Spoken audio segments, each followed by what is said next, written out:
Hey YouTube, Common Collector here, and today I'm bringing you guys a very exciting update to my Evil Eye deck profile. For those of you guys who are longtime viewers of the channel, you guys know that Evil Eye is one of my all-time favorite decks. Gorgon, Empress of the Evil-Eyed, was the actual first Starlight that I ever pulled back way back in Chaos Impact. So this deck just has a big soft spot in my heart. Along with that, this deck is just really fun. You basically, every turn you get to end on a Dragoon with some extra interruptions and negates, so it's really cool. Like, not an actual Dragoon, but basically every card that you put the equipped spell card Celine on basically just becomes Dragoon, just becomes unaffected by card, can't be targeted or destroyed by card effects, can't be destroyed by battle. It's just really crazy.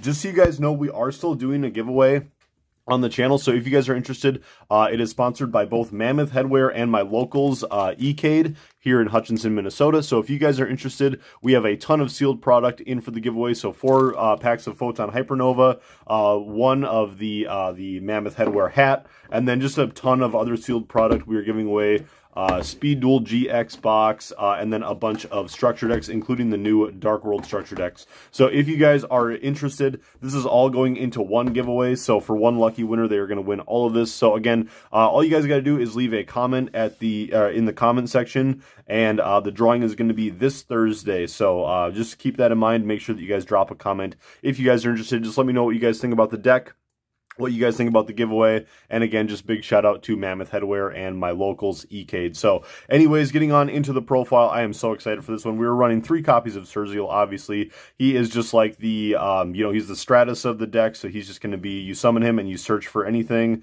in the deck, basically. It's really great. He's super generic, and then as long as he's got the equip spell on him, you're going to be able to blow up 1 special summon monster during your opponent's turn. This deck does sort of struggle against Fluanderies yet, even with the updated ban list, but still, there are still other ways that you can, as long as you're not ending on Surzeal, there's other different ways that you can sort of stop the deck, but otherwise, this deck just does really great against every other deck in the meta right now. We've got 2 copies of the new Basiltris, Familiar of the Evil Eye. The deck got 2 new cards in Photon Hypernova, and both of them are just insane for the deck, because with this guy, you can special summon him back from the graveyard just like the old Katabla Pass. However, this is a quick effect, and then during your opponent's turn, if you special summon him back, or if he's on the field during your opponent's turn, you can quick effect Link Summon, just basically like you have IP Masquerena on the field, and then you're able to even use the equip spells as your material, so that is just really, really insane. Then we're still playing 1 copy of the Basilius just to get extra stuff into the graveyard. 1 copy of the Katabla Pass, just because we do want to play some rank 3s in the deck now, just because we have access to another really good level 3.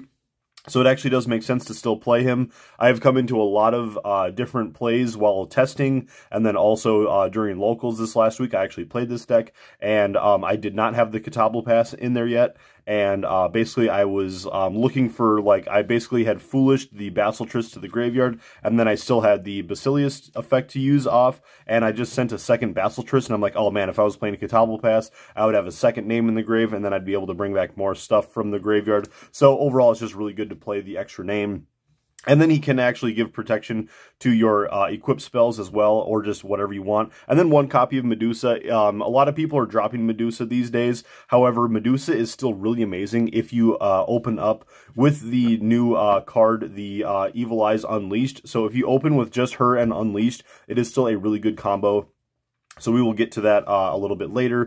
But then for hand traps, we're playing 3 copies of Ash Blossom. And then this is a little bit strange. Sometimes it's a little weird when you play 3 copies of Droll next to 3 Ash. However, Droll just shuts down so many decks this format. If you think of how much stuff Despia can add to hand and all that stuff, and then Kashtira and all that, all of the big decks right now are just going to be adding so much to hand, including even Evil Eye. So Droll really stops them. And then even if you open up Ash and Droll, Ash is still not dead, because you have stuff like the Shangra Era for Kashtira. You have other stuff that special summons from the deck. You have you have Foolish Burial, obviously, and then you have Branded Fusion. Other ways that send cards from the deck or that special summon from the deck that Ash can still hit. So if you open with both of them, it's really not too big of a deal. And then to round off the hand traps, we've got 2 copies of Ghost Ogre. He was just like the other one that I thought of that would be really good, just to be able to hit field spells. Hit Kashtira Birth is also really good. Hitting the Mirror Match to be able to get rid of equip spells or just the field spell, just other stuff like that. Overall, Ghost Ogre is pretty good. And then he can sort of work with your Unchained Abomination in the extra deck if you ever go into him. And then also just having him and Surzeal on the field and Zerziel to be able to keep popping stuff. Your opponent's just never going to have field advantage over you, which is kind of nice.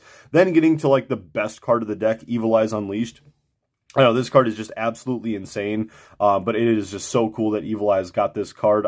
So with this card, you're basically able to Foolish Burial any of your monsters. So I generally go for the new Basiltris or the Katablapass, depending on which one I already have set up in the graveyard. And then you also get to send 1 Evil Eye spell card. So that's generally going to be your Gorgoneo equip spell or just any other. I hope that we get like at least 1 more spell card in the future that just has a really good graveyard effect. That would be really fun. And then also you get to add an equip spell from your deck to your hand. So this is a double Foolish and a Search, which is just insane. So this card is just really great for the deck. And then also with this card, if it's in the graveyard and you basically use like your Katablapass or your Basiltris to be able to link summon during your opponent's turn or just anytime, and then you link summon, then you're able to use Unleashed to be able to put the equip spell from the graveyard back on your monster, which is really crazy. It's just so cool. Then we're getting on into the equip spells. 2 copies of Selene. Selene is just absolutely mandatory for the deck. You don't want to play less than 2 of this card, because if you can get 2 of them in rotation, it's really cool. You can only activate 1 of the Gorgoneo per turn. But you can have 2 Selenes on the field active and activated in the same turn. So that's really cool. For the Gorgoneo, we're playing 3 copies actually, because it is super easy to get to and drop into the graveyard. But just for resource management, 3 copies of Gorgoneo I think is really good. If you guys did want to drop one, that's fine. And then you could put in 1 more hand trap or just whatever else you guys want to. You guys also probably noticed that I'm not playing the Bestial package. That's just because I do find that this deck has a hard time, like I said, in the Flu matchup and a few other matchups this format. And honestly, Bestials just aren't really as good as they were during Tier 0 format. So overall, playing like the 3 Gorgoneo and stuff and just sort of playing more generic hand traps, I think is just the better route for right now. But you can obviously play Bestials if you guys want to. I'm keeping them in the side deck actually, and I think it still is working really well. Getting into the rest of the Evil Eye stuff, we're playing 3 copies of Pareidolia, just one of like the best cards in the deck, just to be able to get into your stuff. The main reason, again, why I'm playing Gorgoneo and just as many Evil Eye names as possible, like the Medusa, is because if you have Gorgoneo in the graveyard, as long as you can use Gorgoneo and you draw, like if you're in an open game state, and you have a Gorgoneo in the graveyard, all you're praying for in your draw phase is to open up with an Evil Eye monster. That way you can just pitch it for, or an Evil Eye card, then you can pitch it for your Gorgoneo and then get into your Pareidolia. Pareidolia is going to get you into Surzeal, and then Surzeal is going to get you comboing off again, and then you just are off to the races and you're going to win that game. 1 copy of Awakening, 1 copy of Confrontation to be able to get rid of spells and traps, and then 1 copy of Repose, also another card that some people are dropping, but this is just a really nice card to be able to get around unbeatable boss monsters, because like if you just attack into a Dragoon, you're able to banish it, which is really cool. And then also with this card, it is also kind of nice for resource management. If a bunch of your stuff gets banished and this card gets destroyed by like a Twin Twisters or something, then you're able to bring 3 of those cards back. So it's actually kind of cool to be able to like banish your Basiltris and your Evil Eyes Unleashed, and then you can actually just get them back into the graveyard, and then you have those resources again, or your Gorgoneos.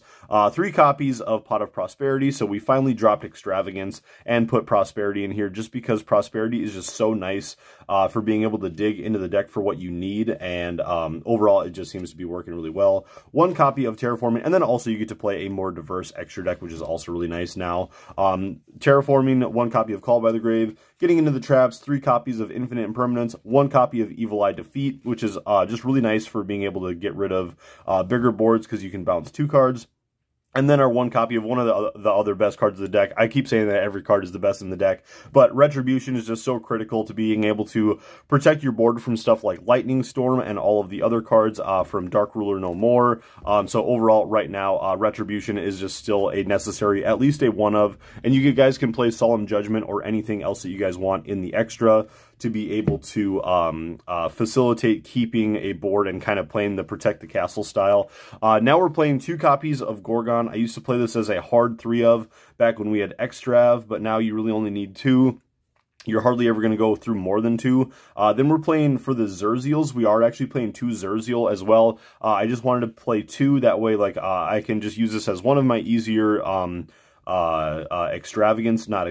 prosperity targets. And then also just being able to have this as a backup if you don't see prosperity. Having 2 of this is just kind of nice as an extra Evil Eye name to be able to go into. Then we're going into 1 copy of IP Masquerena, 1 copy of Dark, just because there are still just tons of Dark decks out there, 1 copy of Phoenix, 1 copy of Unicorn, 1 copy of Muckracker from the Underworld, 1 copy of Unchained Abomination, 1 copy of my other favorite of the Underworld cards, Underworld Goddess of the Closed World. She's just also really good to be able to get around your unbeatable boss monsters, and she's a fiend, so if you do end up getting locked into fiends, she is kind of nice. 1 copy of Bamboozling Gossip Shadow. I prefer him over Ashura King because it seems like, you know, you can easily get to an extra 3, especially now that I'm playing the Katabla Pass back in here.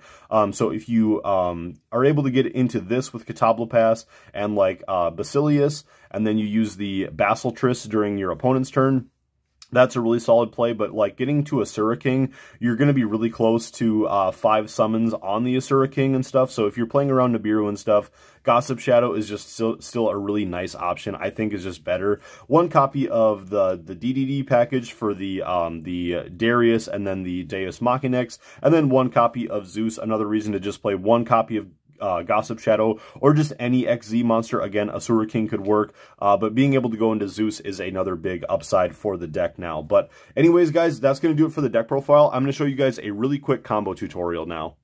Alright guys, so now I'm going to basically be showing you like the 2.5 card combo, which is why Medusa is still okay to play in the deck. As long as you have Evil Eyes Unleashed or a way to get to it, usually it is still a pretty good board that you can end up on. You still have ways to get there, like with Pot of Prosperity and whatnot, to be able to search, or to be able to dig a little bit deeper to be able to find the Unleashed. And so why I call this a 2.5 card combo is we're going to say that we have like just any other Evil Eye name. So we're just going to say that we kind of brick and we open up 2 copies of Unleashed, or if you open up Unleashed and you open up like Confrontation or something like that, whatever the case, we're just going to say that we open up 2 copies of Unleashed. What we're going to do to start off in this combo is we're going to basically go Evil Eyes Unleashed to be able to pitch into the graveyard. We're going to pitch our Gorgonio. Generally, you're always going to be pitching Gorgonio. Sometimes you want to pitch Selene, actually. And then instead of doing the Basiltris right here, we're going to be sending the Basilius because we have Medusa. So because of that, and then we're going to set, we're also going to, with the Unleash, we also get to add Selene to our hand. Really crazy. I just can't believe that card gets you basically into 3 cards. So we're going to normal summon Medusa, and then Medusa on summon is going to add the Basilius back to our hand. Then we're going to special summon the Basilius to the field, and then use his effect to be able to finally send the Basiltris into the graveyard. So the reason why we need the extra card in this scenario, generally what you're going to end up doing if you don't have that extra card is then you would have to pitch Selene to be able to banish your Gorgonio, and then Gorgonio is going to be able to search you for your continuous or for your counter trap card. But then in this scenario, if you have the extra card, then you are able to just pitch that extra card for the Gorgonio, and then you're going to search for your counter trap card. So get the Retribution right here. The reason why this is important, the reason why it's important is because of if you don't have that, then when you pitch the Selene to the graveyard, then you would have to banish your 1 copy of Evil Eyes Unleashed to be able to bring your Selene back to the field, and then you don't have the Unleashed during your opponent's turn to be able to like do the whole link summoning thing with, or to be able to bring back your equip spells. So having the extra copy of Unleashed in the graveyard, or an extra Evil Eye name, is what is really, really critical to the combo. So that's what's kind of nice. Then basically what we can do is we just take these, and we're going to go ahead and link summon into our Gorgon. Gorgon is going to be on the field. We'll equip it with Selene, and then we set Retribution. So it doesn't really look like too much, but again, this is just a 2.5 card combo. To be able to get you into a monster negate, we have a spell trap negate, basically like if your opponent goes for Dark Ruler, if they're going to go for Lightning Storm, Cosmic Cyclone to get rid of your Selene, whatever it's going to be. If they're going to activate their field spell, you have Retribution to be able to stop that. Then during your opponent's mid-turn, you're able to special summon back the Basilisk, link away these, and now Gorgon, if you use Gorgon's effect, you should be able to have it boosted so that you can go into your copy of Zerziel, and then because it was boosted up to 2600 attack, your Zerziel is then going to be able to attack twice during your next turn. You banish the Unleashed, which is then going to be able to place the Selene right back onto the field, and so basically in this 2.5 card combo, you come into a Monster Negate, a card to just blow up, and then you also have the Retribution as a negate. So again, nothing too crazy, but again, why running the Medusa, as long as you have a pretty decent other opening hand, and then we still have 2 other cards in our opening hand, which are probably going to be hand traps. If they weren't good enough for your combo, you probably have 2 different hand traps, which could be Ash, and it could be Droll. So overall, still a pretty decent board. But again, thank you guys so much for watching. Hopefully this little combo helped you. I'm sure that there's a ton of other combos on how to like run your optimal plays with Zerziel and whatnot. So I just wanted to sort of show a suboptimal hand and what it can still do. Again, don't forget about the giveaway for Mammoth Headwear and also from EK to all of the sealed product that is going to be given away to one lucky winner on Thursday, February 23rd. So if you guys are still before February 23rd, or February 23rd at 7 p.m. is when I'm going to be doing the drawing. And also, if you guys join over on the Patreon, you guys get 2 additional entries in for the giveaway, which will also help to support the channel financially, keep it going, and you guys get access to exclusive Patreon-only content. So thank you guys again so much for watching, and we'll catch you guys for the next profile. Peace.